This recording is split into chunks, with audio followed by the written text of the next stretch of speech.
অনেককে আপনারা reach out করতে পারেন, সুতরাং তাদেরকে একটু জানাবেন যে এই জিনিসটা কিন্তু আমাদের বদনাম হচ্ছে। আমরাও তাদেরকে বলেছি তোমরা কিন্তু প্রকৃত স্টুডেন্টদেরকে ভিসা দিতে হয়তো বা গরিব, এটা আমাদের একটা কথা যেটা আমি কিছুটা আগেও বলেছি। তারা কমপ্লেন করে যে তোমাদের স্টুডেন্টরা 30% কিন্তু স্টুডেন্ট, অন্যরা কিন্তু স্টুডেন্ট হিসেবে এসে অন্য কাজ করে, সরাসরি বলেছে আমাদের ফরেন সেক্রেটারি এসে। কিন্তু আমরা বলেছি যে তোমাদের অনেক কোলাবোরেটর আছে যারা কিন্তু প্রকৃত স্টুডেন্টদেরকে যাচাই বাছাই না করে হয়তো অন্য কাউকে স্টুডেন্ট হিসেবে তোমরা নিয়ে আসছো। কিন্তু এটা আমি বললেও ফ্যাক্ট কিন্তু ডিফারেন্ট, ফ্যাকচুয়াল যে ফিগার সেটা কিন্তু আমাদের কাছে আমরাই স্যাটিসফাইড।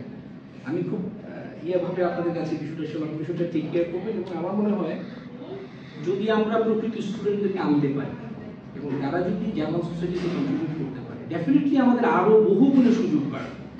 আমরাও চাই যে এখন স্টুডেন্টরা আসুক, আমরা কিন্তু অন্যদিকে, আমি আর ওই টার্মিনোলজিগুলো ইউজ করতে চাই না, যেমন আপনারা যেমন শরণার্থী বা অন্য কোনো ইস্যুতে আমাদের আলিমও এখানে আছে, আমাদের কিন্তু ইন্টারেস্টটা কম। শরণার্থী বা এই বিষয়গুলিতে দেশের ইমেজ কখনো ভালো হয়। বেটার আমরা স্টুডেন্টদেরকে যদি প্রস্তুত করি, তারাই সে একসময় এখানে কন্ট্রিবিউট করবে, তারাই সে ইন্টিগ্রেটেড হবে সোসাইটিতে, এখানে বাংলাদেশের একটা প্রপার রিপ্রেজেন্টেশন হবে, এটা আমরা বিশ্বাস করি।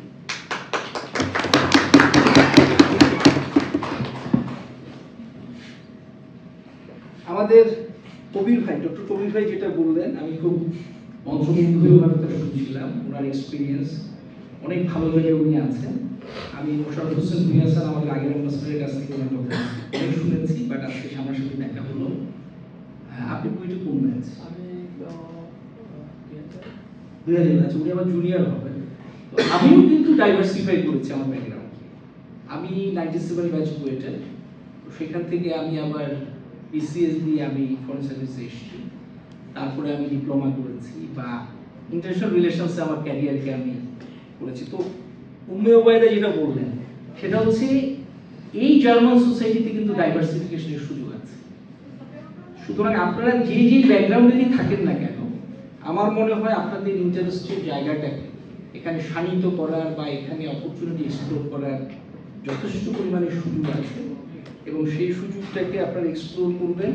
আপনাদের সাথে আমাদের তো এখানে আমি বলতে যে আলিমই আছে আপনাদের একজন রিপ্রেজেন্টেটিভ, বা আমিও হতে চাই, আমিও আপনাদের সাথে আরো বেশি কোঅর্ডিনেট করতে চাই ব্যক্তিগতভাবে, কারণ এই সেক্টরটা নিয়ে আমার ব্যক্তিগতভাবে না, এটা বাংলাদেশ সরকারেরই বাংলাদেশ সরকারি উদ্যোগে কাজ করার বা একটা সিগনিফিক্যান্ট এই বিষয়ে আরো প্রমোট করার জন্য বাংলাদেশ সরকারের একটা নীতিমালা আছে। সুতরাং এই ইস্যুটা নিয়ে আমরা কাজ করতে চাই। আমরা একটা ডাটাবেস তৈরি করার উদ্যোগ গ্রহণ করেছি এমবিসি থেকে, এবং আমরা আপনাদের যে কোনো সুযোগ সুবিধা বা আমাদেরও লিমিটেশন আছে, টু বি অনেস্ট, আমরা আসলে যতজন থাকা দরকার বা আরো বেশি যেসব দিকে গুরুত্ব দেওয়া দরকার, আমাদের অনেক কিছু ফেস করতে হয়। আমরা অনেক সময় চাইলেও পারি না, আমাদের লিমিটেশনগুলি আমরা সরকারকে বললেও সরকারেরও সীমাবদ্ধতা আছে।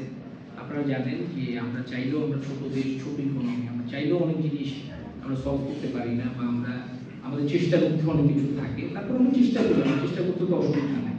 তো আমাদের আপনাদের সাথে বা আপনাদের মতো যারা স্টুডেন্ট প্ল্যাটফর্মে আছেন তাদের সাথে আমরা আরো বেশি ডেভেলপ করতে চাই, আমরা আপনাদের মাধ্যমে কাজ করতে চাই। আমাদের তরুণ সমাজ বিভিন্ন দিকে কন্ট্রিবিউট করছে। সবচেয়ে বড় কথা হচ্ছে যে আমি আজকে এখানে বলতে চাই, আমাদের সার্বভৌমত্বের প্রশ্ন বিভিন্নভাবে আমাদের বিরুদ্ধে প্রপাগান্ডা চলছে, নানা প্ল্যাটফর্মে বাংলাদেশকে তারা ছোট হিসাবে দেখতে চায়। বাংলাদেশ ইন্ডিপেন্ডেন্ট থাকবে, বাংলাদেশের ডেভেলপমেন্টগুলিকে নিয়ে তারা চ্যালেঞ্জ করতে চায়, মিথ্যা তথ্য ছড়ানোর মাধ্যমে আমাদেরকে বিব্রত বা বিভ্রান্ত করতে চায়।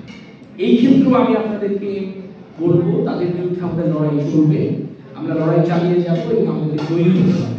অ্যাটলিস্ট এটাই হচ্ছে আমাদের যে গণঅভ্যুত্থান বা ছাত্র জনতার যে বিপ্লব হয়েছে, সেই বিপ্লবের উন্নয়ন স্বাবলম্বী হতে হবে। সুতরাং আমি সবাইকে আহ্বান জানাবো, দেশ বিরোধী আমরা এক্সচেঞ্জ করবো। আমরা বাংলাদেশ ও বাংলাদেশ এমবেসি আলাদা কোনো সত্তা নয়, এবং আপনারাও আমাদেরই একজন অংশীদার বা আমাদেরই একজন প্রতিনিধি হিসাবে আমরা সবসময় বিবেচনা করে এসেছি। আমাদের সরকারের যে বর্তমান পলিসি, আমরা আসলে একটা এই ডিপেন্ডেন্ট একটা রিলেশন থেকে আমরা একটা পার্টনারশিপে রিলেশন আমাদের এক্সিস্টেন্সটাকে ডেভেলপ করতে চাই। জার্মানির সাথে আমাদের খুব একটা ভালো পলিটিক্যাল রিলেশনস আছে, যদিও দীর্ঘদিন আমাদের বিভিন্ন পলিটিক্যাল ইস্যুস, তার মধ্যে গণতন্ত্রহীনতা বা মানবাধিকার নিয়ে তাদের একটা কনসার্ন ছিল। জুলাই গণঅভ্যুত্থানের পরে সেই কনসার্নটা অনেকাংশে দূর হয়েছে বলে আমরা মনে করি। আমাদের একটা বড়